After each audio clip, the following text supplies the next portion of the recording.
All right. I think we are all set. Wait a minute. Where is my? Oh, now you don't want to do my recording. Y'all acting out. That's okay. That's okay. It's okay. Yeah. One more thing, TM.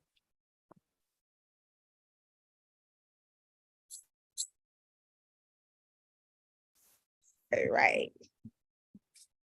All right, guys, welcome to another episode of Chats with Babs. I am your host, Babs Alexander, the international vocal coach, and we will be bringing captivating conversations with inspiring individuals from diverse backgrounds. And today, I am thrilled to introduce our special guest, Mr. TM Hyman, an extraordinary motivational public speaker, social entrepreneur, and the host of the Social Lab podcast, which has been empowering minds since its inception in 2001, with focuses on business, faith, and leadership. TM has touched the lives of countless individuals through his powerful speeches and impactful endeavors.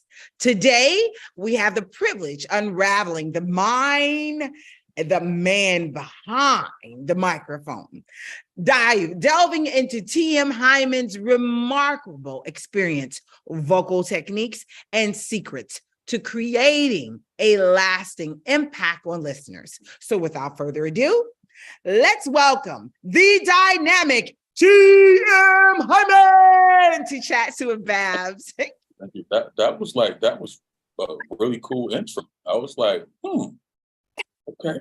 Those intros are always interesting. Thanks for having me here. What's up, Babs?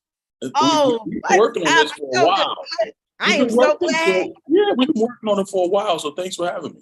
Oh, absolutely, absolutely. After meeting you that first time, I was like, oh no, I got to have him on my show. I got to find out what's going on so I can get into the mix. So I'm so happy that you're here. And thank you so much for giving us the opportunity to have you today on Chats with Babs. So one thing I am going to ask you is to just tell the people a little bit about yourself and give us some background of your work and how you're doing so we can be able to just, know a little bit more about you. Yeah, absolutely. Thanks again for having me. TM, America's favorite mentor. Man, Babs, when I think about speaking, my first job, my first real job was a DJ at WOWI 103 Jams in Norfolk, Virginia, right? So when you talk about using your voice, I have a very interesting story. I'll get into it. But man, today I am a business development coach. I'm a mindset coach, certified NLP. I'm a podcaster. I'm a producer. And for me, it's really all about inspiring people, right? I have another podcast in addition to Leadership on, in the Social Lab. It's called Leadership on Demand. And so Leadership on Demand has taken off, I think, in a major way because entrepreneurs, leaders, founders are looking to grow and leverage their voice. And so we come together every Sunday and now weekly, right? To share best practices and rally around each other. So I love the work that you do in helping people to leverage their voices. Absolutely. And thank you so much. We really appreciate that. The one thing I noticed, especially in hearing you speak, was you were always delving into the mindset of people. So when you say you a mindset coach, I was like, oh, that's awesome. Tell us a little bit more about that. And how do you use it to be able to help people level up their platforms? Yeah, no, great question. So one, I majored in mass comm. I attended Norfolk State University, and I also studied sociology, right, at the University of South Florida. And so sociology introduced what was NLP to me years ago. But I'll tell you, last year, NLP came back around through a colleague. NLP is called NLP. That acronym is Neuro-Linguistics Programming. Neuro-Linguistics Programming. I became a neuro-linguistic programming practitioner certified last year after a friend thought that it would be a great addition to my coaching practice. It was next level, right? I've always been a believer that change your mindset, you can change your life. My mindset has evolved over the years, and in turn, my life has shifted over the years. But, NLP helped me to tap into negative emotions that I didn't even know existed, right? For me specifically. So the negative emotions are anger, sadness, fear, hurt, guilt. Those emotions actually generate limiting beliefs, right? I'm not capable, right? Babs can do it, but I can't, right? I'm not smart enough.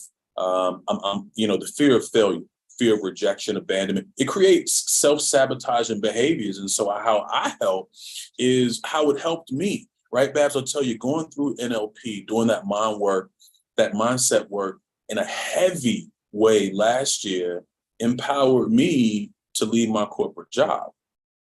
Wow. Because what I realized was I had one foot in entrepreneurship, one foot in corporate for 2 decades, right? I owned a business way before I went into corporate America. But the fear was that I needed corporate America to fund my business. It was a fear, right? I needed the corporate salary. I needed the benefits. I truly hadn't really bet on myself. I wasn't trusting myself. Mindset work, right? And so went through NLP, it changed my life. And so my friend who said, I think this will be a major add to your coaching business, it was and has been. And that's the work that I'm helping people do right now. Release the negative emotions, get the limiting beliefs out of the way, the self-sabotage out of the way.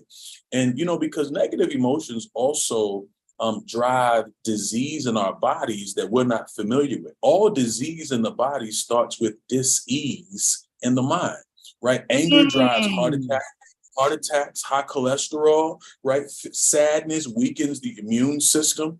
Fear, right? Excessive stress, which leads to like PTSD and cancer. So if we can keep our minds clear, right, we can reduce the tension, anxiety, and stress that causes disease in our bodies.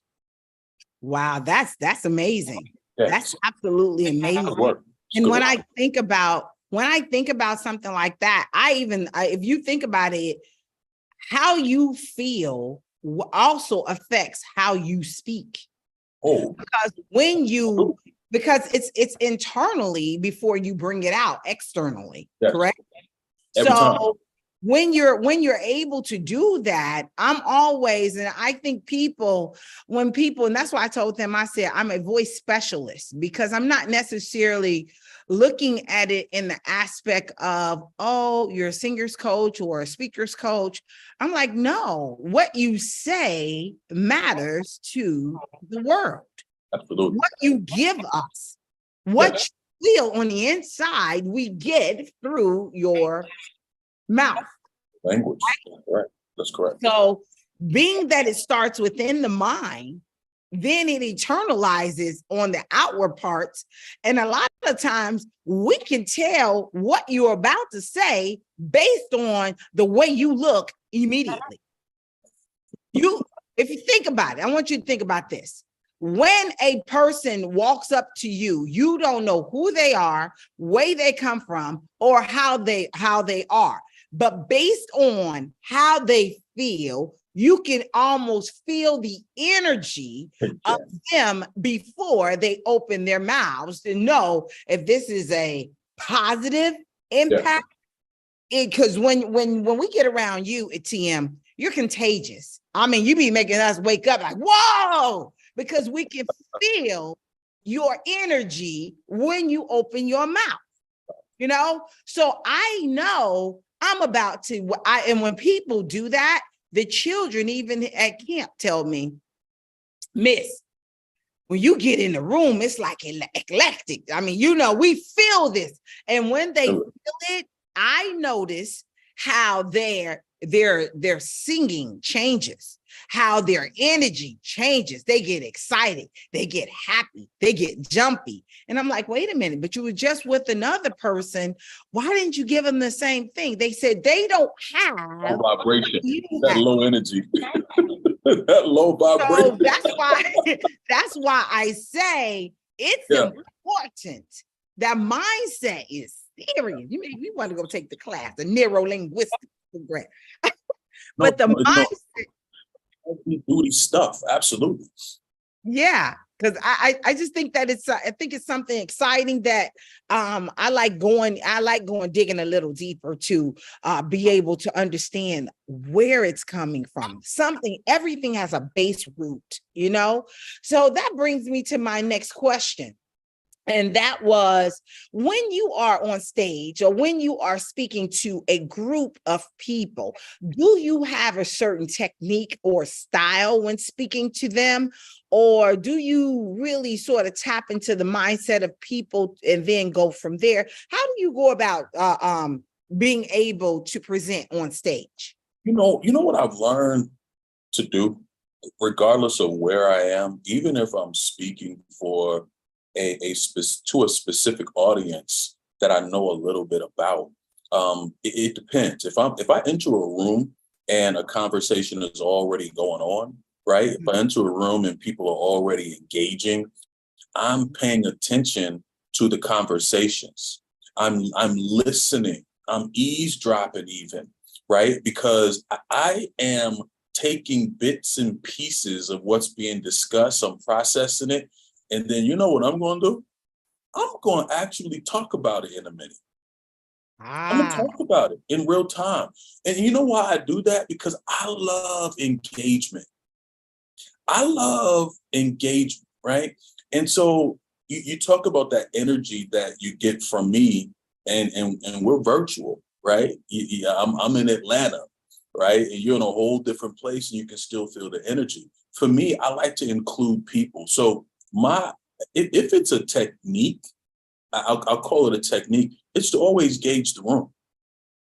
What's important to the people in the room first, right? Before I start talking, I want to know what's important to the people in the room. And so if I can pay attention by listening to, coming in a little early, listen to what I'm a student always. I can be a facilitator. I could be a host of an event. I could be the executive producer of the event, but I'm still sitting like the student, like a participant, right? Like an attendee, because I'm interested in what's important to other people as well. So, for me, I think that's one thing that as speakers, we don't do enough, because we want people to listen to us.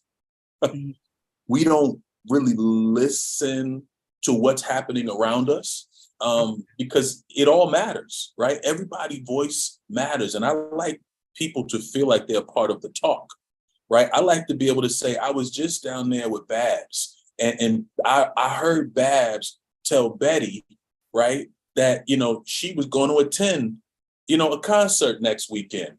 And I'm gonna say something crazy like, Babs, you invited Betty right from the stage. You said, Babs, you invited Betty, but I was standing right there. You didn't invite me. That kind of engagement from a stage to somebody in the audience, you see how that makes a difference, and it illuminates engagement. I just love engagement. That's the number one thing that I'm focused on when I hit a stage.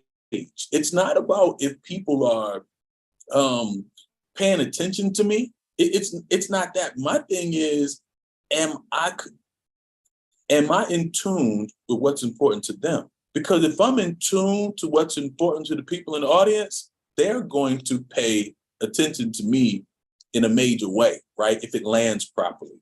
So that's the first thing I'm actually thinking about. Okay, so from what I got from that, you like to engage the room, make sure that you're in tune with what's important to them, so therefore your content is relevant to what they have to say. Okay. Now, let me say this to you, because I hear it every single morning. Now, we're on Breakfast with Champions together, which is how I met TM guys. Now, I don't really know if people realize how they say what they say has such a major impact on what people have to do. However, some voices are so annoying till you can't get the content of the information that they have. You said that, and immediately like 2 or 3 voices came to mind in that split second. Absolutely. I noticed the numbers from Glenn to the numbers to other people on how many it annoys. You don't have to tell me. I could tell by the numbers in the room. Okay.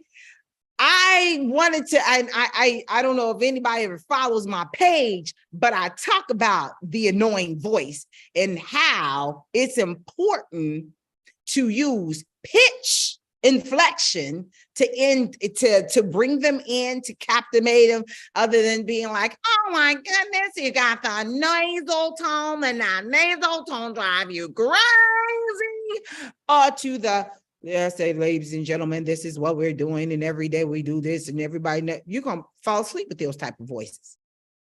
Okay, it's important when it is your game that it is important you take some type of masterclass. That's why I teach a masterclass for public speakers. It's important. What you have really could be relevant.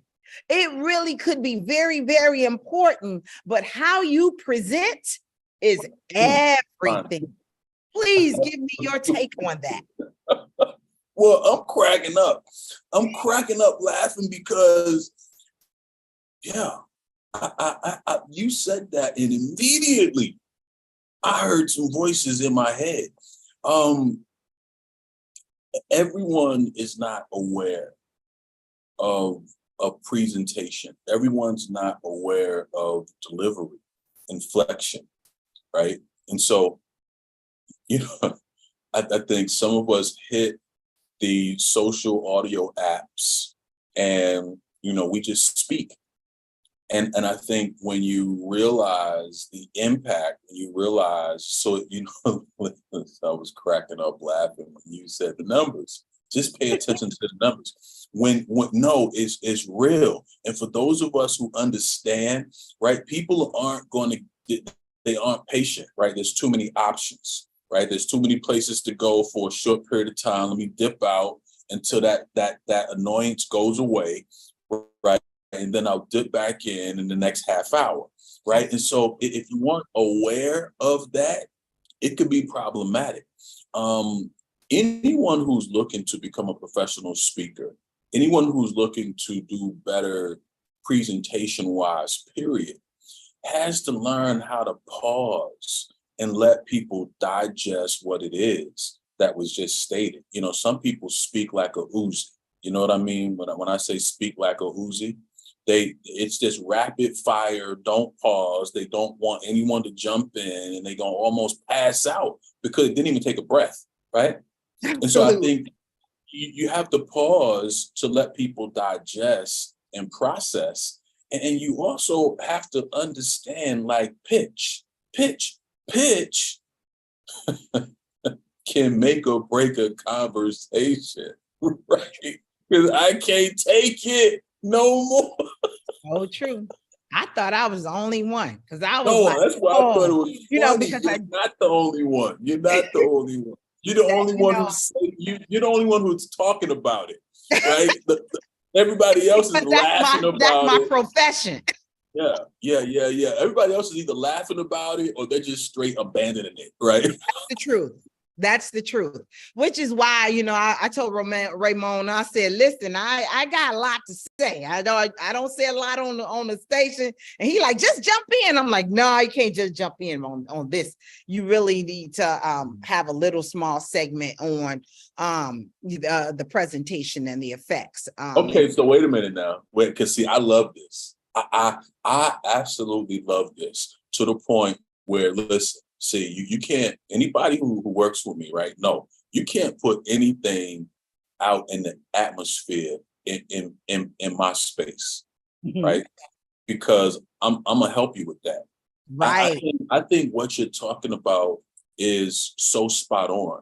right? To the point where I want to invite you on tomorrow, 5 o'clock, so we can talk through this, right?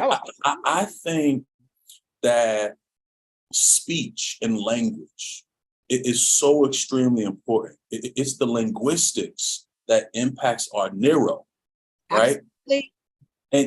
And how we speak to ourselves first and foremost, right? The language, the voice that we're using to talk to ourselves is so important, because it's the negative self-talk, it's the negative emotions. And if you talk to yourself angry, if you talk to yourself sad, right, with fear, with hurt and guilt, then you're probably going to talk to other people that way. And so I think this is a very important conversation. And we're talking about leaders and business owners and successful people who sometimes the language is not in alignment with success. So I would love to open up, right, the 5:30 hour tomorrow to have some fun, right, to be candid about it, but to lean into, I think, the seriousness of professional speaking.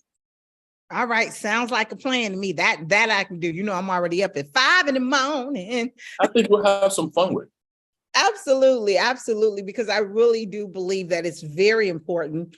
It's insightful. A lot of times people are doing things and they don't realize it is an annoyance because no one has ever brought it to their attention, or they're just going with it, you know. So therefore they'll do things, and you know, but one thing about it, if it is something that you can better yourself and help you to be able to do it, and there are techniques and tools, and the one thing I have a free giveaway is vocal warm-ups for public speakers.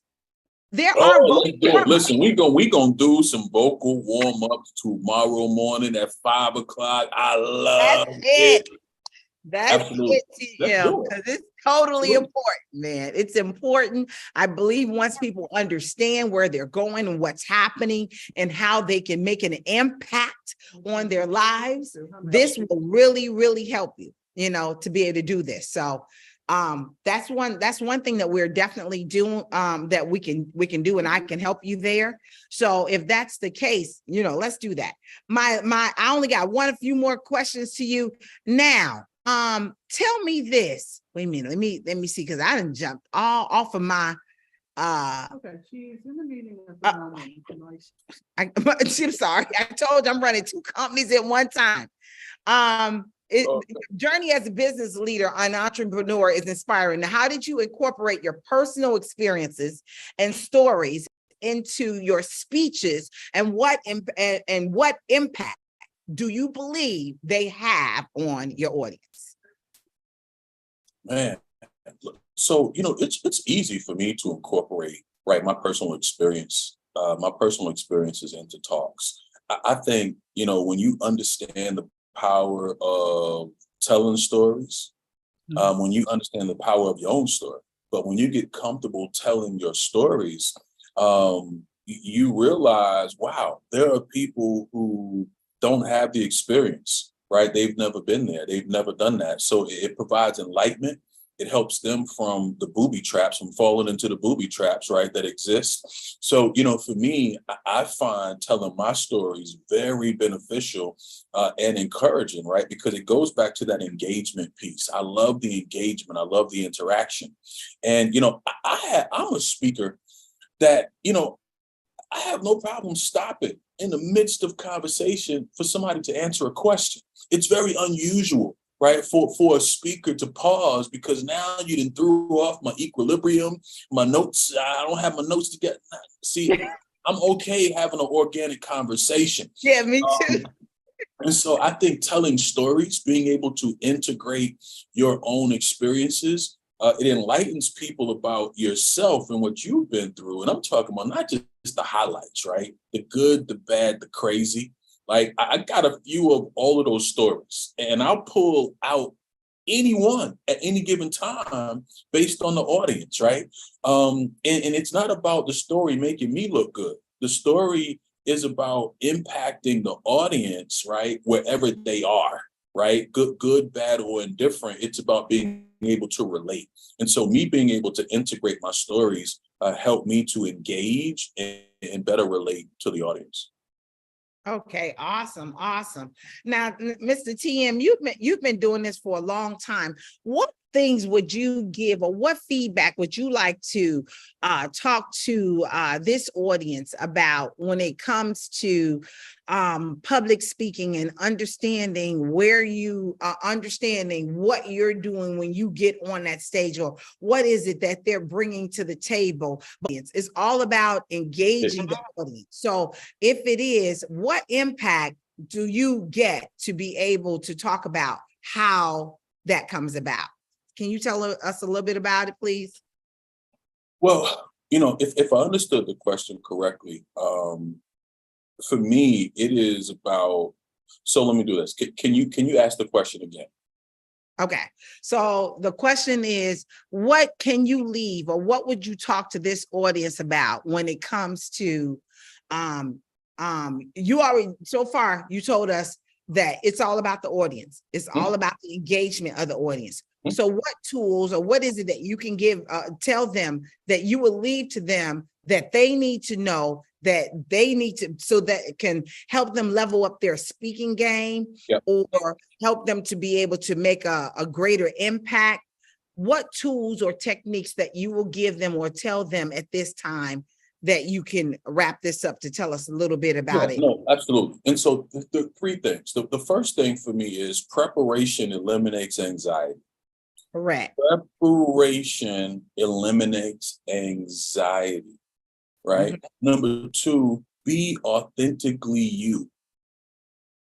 Be who you are. If you prepare and you got your talking points and your topic together, go for it. Be you, right? Yeah. You want to be mindful of your audience, but be you. There's no one like you. And you're there on that stage for a reason, right? So prepare, be yourself. And I'm going to say, lastly, engage the audience, right? Engage the audience. You have to move around, right? And when I say engage the audience, I'm not talking speak to them, right? I'm talking maximize that stage, right? You got to move to the left, right? You got to move to the right. Right? You got to look people dead in their eyes. Sometimes you have to lean forward, right? You maximize the stage, engage the best you can. And so prepare, right? Have your bullet points, have your talking points, be who you are, right? Like unapologetically you, and leverage that stage, engage people. I got one more question. How do you know that you are making an impact on the people? How do you know that they are getting the information that you're giving them? Body language, but body language.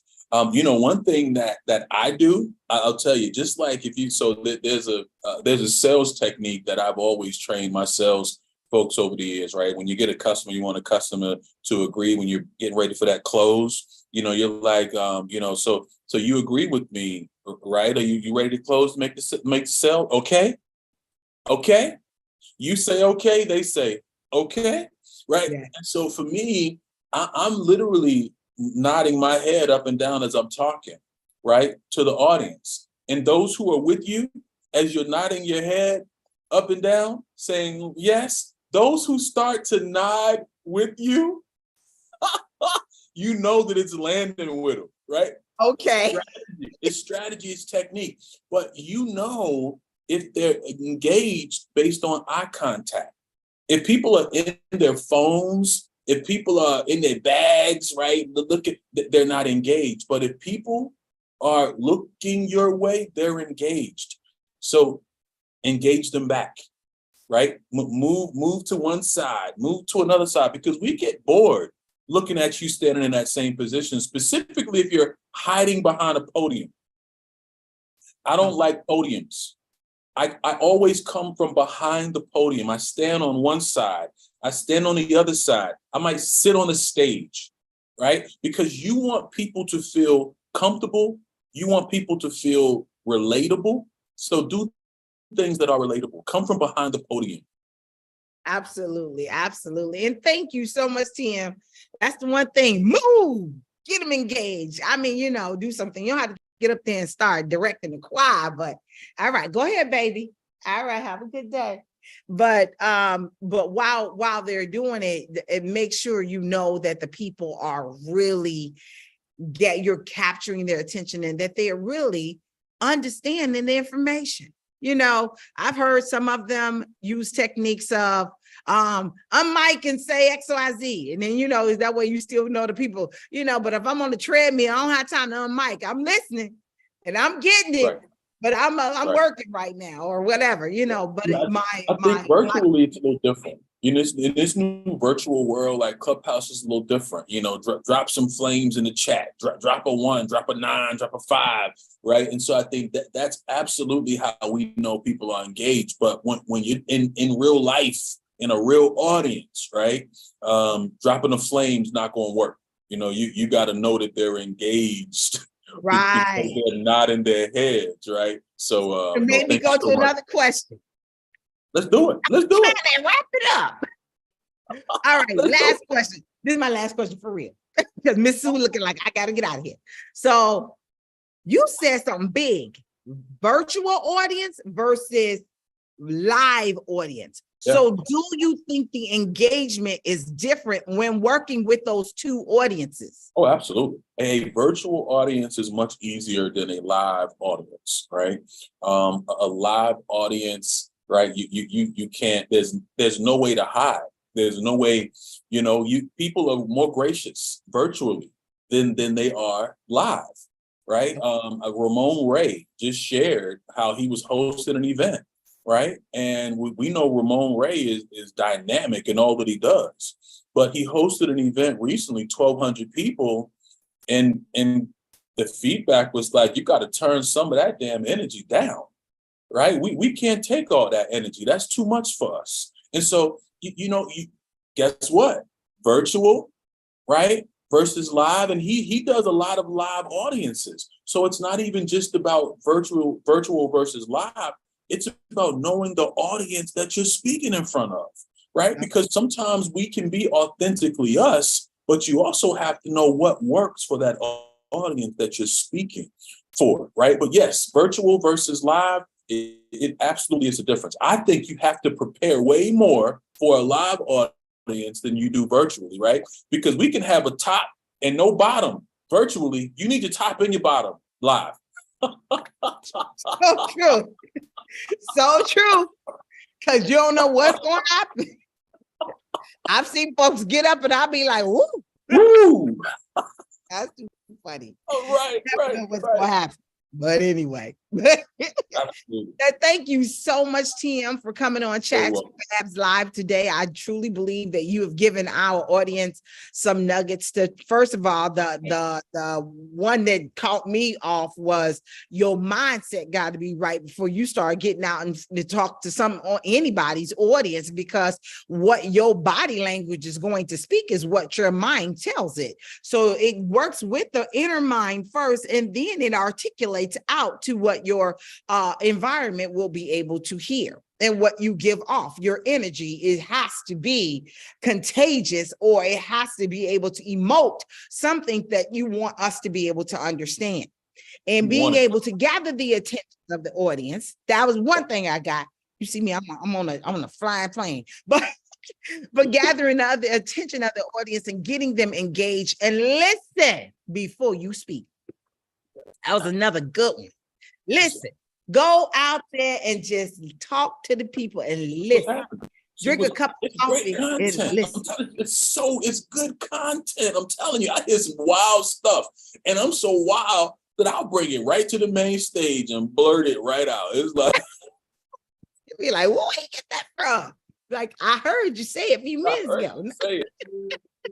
That's awesome. That's awesome. Okay, TM, do you have anything that you would like to talk to or tell our audience? You have any books or any information that you want to give about yourself? So much. Listen, we just came out of the 2023 Casting Your Vision Business and Leadership Summit. It was amazing 2 weeks ago. And so Leadership on Demand every Sunday, 6 a.m., 11 a.m. Clubhouse. We have a power hour every Tuesday, Wednesday, Thursday, 12 noon.